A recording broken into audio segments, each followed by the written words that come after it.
Saya bisa penjarakan mereka. Sampaikan kepada mereka, mau ketemu di mana dengan saya. Akhirnya penggeraknya itu hamba juga.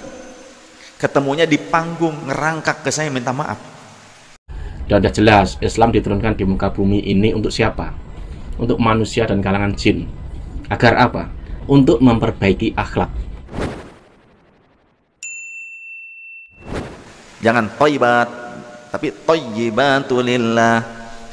Assalamu alayka ayyuhan nabiyyu wa rahmatullahi wa barakatuh. Assalamu alayna wa ala ibadillahis salihin. Ashhadu an la ilaha illallah. Nah, sunnah mengangkat telunjuk sebagai isyarah ketauhidan kita kepada Allah. Ashhadu an la ilaha illallah. Lafaz illallah itulah diangkat telunjuk kita, ya. Tapi nggak usah diutak-utak, nggak usah. Karena hadis yang menggerak-gerakkan telunjuk ketika sholat hadisnya dhaif. Makanya sekarang Wahabi yang sudah agak lama jadi Wahabinya gitu sudah mulai berhenti utak-utakan. Jadi dari awal langsung begini. Jadi kalau ada Wahabi yang masih utak-utak pasti nggak ngaji itu. Wahabinya baru jadi Wahabi gitu lah ya. Kalau Wahabinya sudah mulai agak kafah gitu Wahabi. Ya, agak kafah gitu Wahabinya ya. Sekarang sudah nggak utak-utakan lagi, ya. Kemudian Wahabi yang dulunya membid'ah-bid'ahkan, anti lah pokoknya mah, membid'ah-bid'ahkan kunut subuh.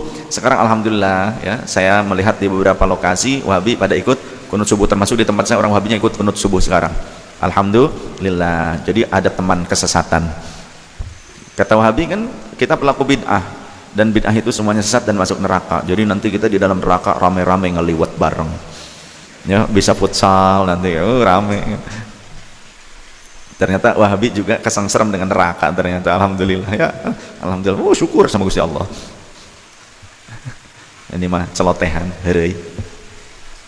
Tapi ya begitulah. Sindiran keras harusnya, ini ngegaplok bahasa tadi itu harusnya. Dulu anti ngangkat tangan ketika doa, haram, bid'ah. Sekarang Wahabi pada angkat tangan ketika doa. Ya termasuk ketika kunut angkat tangan juga mereka. Alhamdulillah. Mereka bilang itu sesat, ternyata mereka juga kesengsem dengan kesesatan gitu.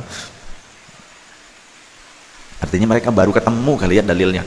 Tapi dulu ya muni nih, wah, masya Allah, kayak lalat hijau. Bunyinya mereka di media sosial, di masyarakat itu seperti lalat hijau. Seolah-olah mereka paling lebah gitu. Padahal lalat hijau, seolah-olah mereka paling paham terhadap agama. Tapi ternyata mereka itu mu'alaf gitu loh istilahnya, baru belajar agama.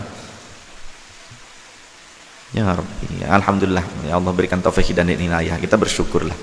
Bahkan yang dulunya kencang-kencang sekarang mau malu, sekarang baik-baik, sekarang mau senyum, mau jawab salam, mau ngobrol, sekarang alhamdulillah gitu.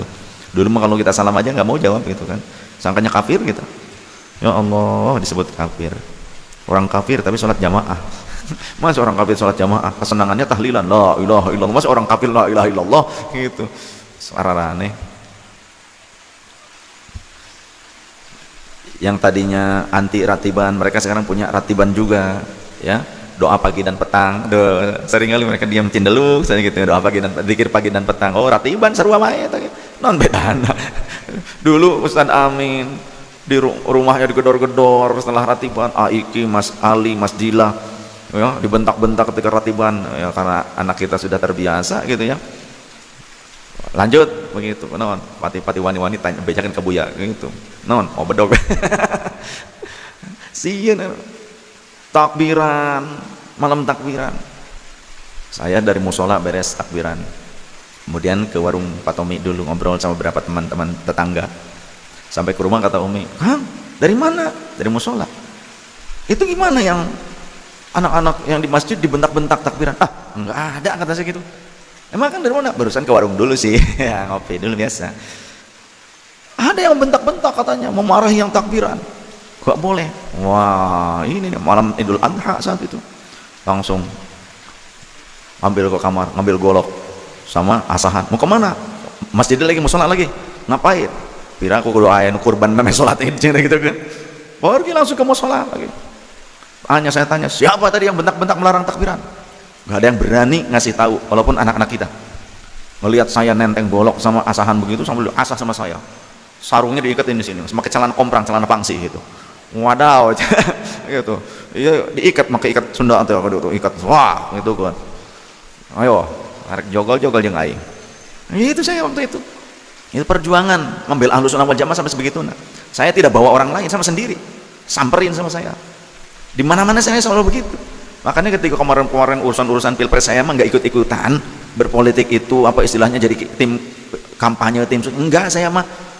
Tapi kelompok orang yang apa ya kecewa karena saya tidak mendukung mereka ada yang mengancam-ngancam, saya nggak takut saya mah. Dan saya mengaji. Katanya kalau saya mau ngaji ke Tangerang akan diancam, di inilah, dibunuh ya. Di saharipan ku aing. Saya begitu kan, saya tidak mundur. Panitia nelpon gimana Umi, kita gantikan saja. Sebentar saya tanya dulu kan. Tanya ke saya, tong digantikan. Tanggal nggak diberikan kadiu, hanas tadi diberi ke batur gitu kan. Nah, lanjut saya di Riau, walaupun di luar pulau saya Pak. Yang di Riau bingung di sana panitia gitu. Ada upaya-upaya demikian, wah konfrontasi. Sampai datang dari Bimas Pol, dari kepolisian Polres. Kata saya, Pak, Bapak kan sebagai ini, sebagai Intel Polres, Bimas Pol, sampaikan kepada mereka, saya tantang mereka untuk tabayun dengan saya. Begitu.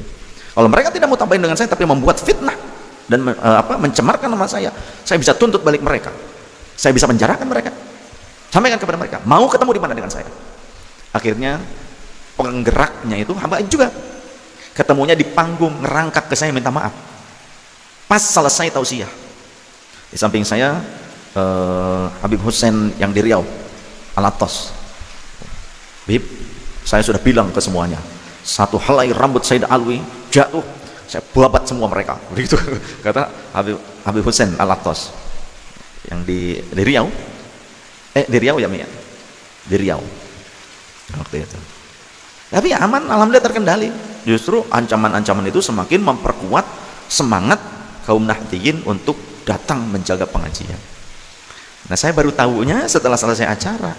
Jadi kan di panggung itu ada yang merangkak mendekat ke saya, kemudian sungkem, lebih tua dari saya umurnya, Habaib juga. Nah ini Bib, kata gitu, Bib, katanya. Doain nih supaya jadi NU tulen ya. Saya nggak tahu dia itu sebagai itunya, sebagai penggeraknya yang tadinya menolak saya bikin aksi ini itu dan sebagai pengancaman. Ketika tahu saat tausiah seperti itu, dan saya nggak mundur orangnya. Bilang tolong, kan ada dari perwakilan polisi yang menjadi mediator gitu. Sampaikan kepada mereka, mau tabayun dengan saya langsung atau saya penjarakan mereka. Mau pakai jalur hukum atau jalur kekeluargaan persahabatan dengan saya. Tinggal pilih. Atau jalur yang ketiga, tarung dengan saya tidak akan membawa orang sini. Digituin sama saya di hadapan polisi. Saya berani tarung walaupun saya sekarang ada di Riau, Pak. Begitu kan. Saya dakwah ke sini ngaji kok. Kalau urusan mereka nasab dengan saya, tentang nasab saya mereka tidak tahu, jangan membuat sebuah fitnah. Tanya dulu. Nah ini bawa datanya, saya bawa data-data.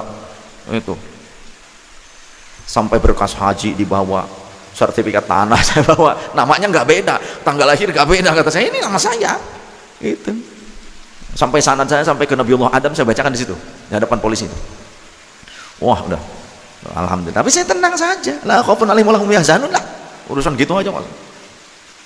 Yang minta Kapolda langsung, pengamanan langsung pakai mobil Pak Kapolda langsung mobilnya kawal. Tidak pun saya siap. Karena di Kalimantan di mana nggak dikawal Kapolda, nggak dikawal Polri juga saya tetap jalan ngaji. Dimanapun di pedalaman saya ngaji jalan. Saya sudah terbiasa di leweng-leweng dari zaman dulu sudah terbiasa saya. Saya itu dulu pejalan, saya itu dulu pengembara.